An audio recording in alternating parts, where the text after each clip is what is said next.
Di dunia kekacauan, 9 platform batu itu masih merupakan pemandangan yang familiar. Xiao Yan bukanlah orang terakhir yang datang, dua sosok juga tidak muncul, yaitu Su Qiantai juga tidak muncul. Setelah Xiao Yan tiba, tidak lama setelah itu, di sekitar batu di sekitarnya sosok biru samar itu perlahan muncul. Xiao Yan tetap diam menunggu dengan tenang tapi sampai akhir 2 dan 6 tidak muncul artinya, Hua Ken dan Su Qiantai tidak muncul. Mereka tidak bisa datang ke pertemuan ini biarkan pertemuan dimulai, Xiao Yan mengangkat alisnya sedikit. Selama pertemuan ini, tatapan Xiao Yan benar-benar masuk melihat setiap sosok yang hadir, lebih banyak jatuh pada sosok Si di sini. Semua hanyalah sosok hantu yang sama, tidak bisa melihat ekspresi orang lain tentu saja, aku juga tidak bisa merasakan tatapannya faktanya, masih banyak hal di dunia kuno keabadian dan iblis yang belum dapat dijelaskan sepenuhnya.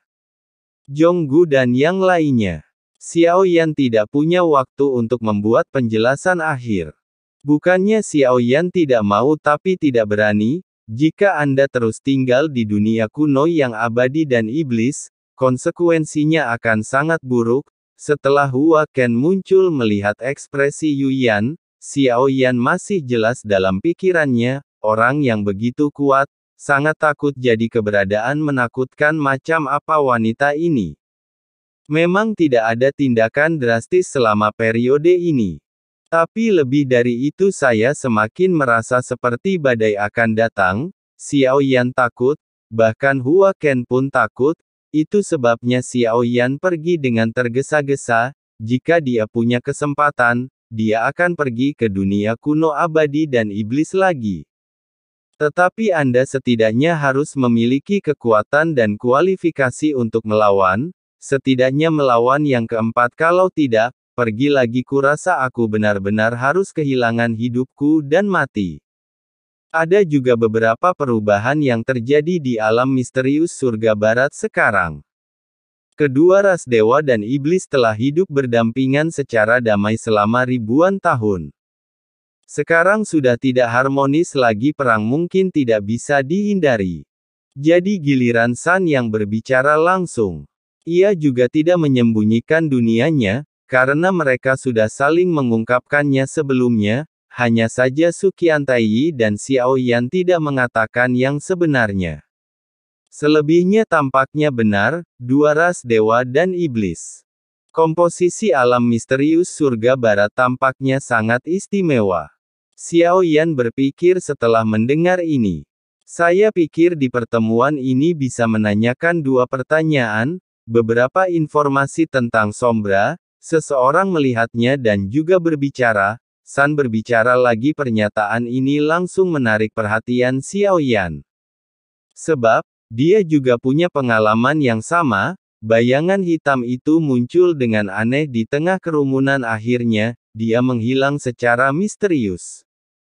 Baru-baru ini dengan Xiao Yan jaraknya hanya beberapa ratus kaki Xiao Yan, yang memiliki kekuatan guntur dapat dicapai hampir secara instan, tapi saat Xiao Yan mengejarnya, namun nampaknya jarak dari bayangan bukanlah masalah sama sekali lebih seperti dunia yang terpisah sepenuhnya pada tingkat yang berbeda, ia memandang rendah dirinya sendiri, ia mengatakan dua kata. Reinkarnasi, setelah jeda baru kemudian San Fang melanjutkan. Mendengar dua kata ini sama seperti dua kata yang didengar Xiao Yan. Meski memiliki arti berbeda namun yang ingin saya ungkapkan, inilah yang seharusnya terjadi di dunia ini, atau apa yang terjadi pada orang ketiga ini, dua kata yang diucapkan bayangan hitam kepada Xiao Yan bisa mengerti karena itu diungkapkan terlalu jelas, kata harga. Apa yang ditunjukkannya adalah semua yang dilakukan Xiao Yan terhadap dunia kuno keabadian dan iblis. Dia menyelamatkan dunia kuno yang abadi dan iblis lalu dia harus membayar harga untuk ini. Tentang Sombra Anda dapat berbagi lebih banyak, kalau memang benar kepala kehancuran yang aku katakan, lalu kita juga bisa mengetahui lebih banyak tentang satu sama lain sebelumnya, setiap dunia memiliki perselisihan yang berbeda. Alam misterius surga barat tempat San berada aman dan sehat sebelum ini. Tapi yang jelas itu hanya masalah waktu. Alam misterius surga barat pasti tidak akan bisa lepas dari malapetaka yang akan dialami semua dunia. 9 dunia sepertinya berada di lautan yang sama saat ini. Pusaran air besar muncul di laut, aduk seluruh dunia mereka ke dalamnya. Tidak ada dunia yang bisa lepas darinya selain Sensi. Menghadapi invasi Taiksu, dunia lain juga memiliki perselisihannya sendiri. Sama seperti penghalang dunia yang rusak di dunia kuno makhluk abadi dan iblis. Bahkan sekarang Xiaoyan membantu memperbaikinya, tapi sumber daya dunia yang diambil Xiaoyan. Dan perselisihan sipil yang terjadi di seluruh dunia kuno makhluk abadi dan iblis, setelah dirusak sumber daya sangat tidak seimbang, dunia kuno yang abadi dan iblis ingin menstabilkan dunianya kembali. Ini tidak akan lebih mudah daripada memperbaiki hambatan-hambatan yang ada di dunia, apalagi Ruoshi benar-benar orang yang paling kuat di dunia kuno keabadian dan iblis, lalu orang yang paling berkuasa ini perannya dalam dunia kuno keabadian dan iblis bisa dikatakan minimal. Hiduplah sepenuhnya untuk dirimu sendiri, tidak memperhatikan keselamatan dunia. 4. Meskipun dia mencoba yang terbaik untuk menunjukkan segalanya di depan Xiaoyan, semua tampak normal tidak lebih dari obsesi terhadap erotika, tapi selain itu esensi sebenarnya yang dilihat Xiaoyan ini, kegilaannya ini tidak gila karena erotisme, dia pasti sedang berlatih, sehingga mampu menembus batas wilayahnya sendiri, tampaknya mengejar yang berbeda faktanya. 4 metode teratas adalah metode kultivasi yang tidak dapat dipahami oleh orang awam.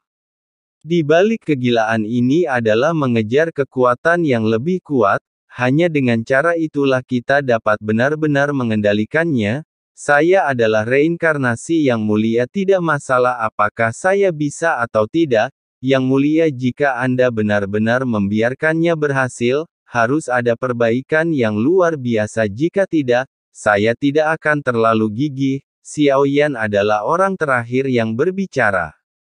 Jadi dia bisa memikirkannya dalam pidatonya ini, dan meninjau semua yang terjadi. Setelah berpikir matang, hanya berpikir menakutkan memikirkannya. Setelah 3 pidato, sekarang giliran 4 untuk sesaat, Xiaoyan bahkan berpikir meski si marah lagi, dia mungkin masih tidak bisa berbuat apa-apa di sini, kan? Bahkan jika kamu benar-benar membicarakannya, dia juga tidak menipu perasaannya bagaimanapun. Xiaoyan dihantui oleh 4 orang. Xiaoyan hanya menggunakan trik untuk menunda serangannya. Penghalang dunia di dunia kuno keabadian dan iblis, terima kasih kepada seseorang di sini, karena telah membantu saya berhasil diperbaiki untuk saat ini, kami telah menyelamatkan dunia kuno yang abadi dan iblis dari bencana semacam itu.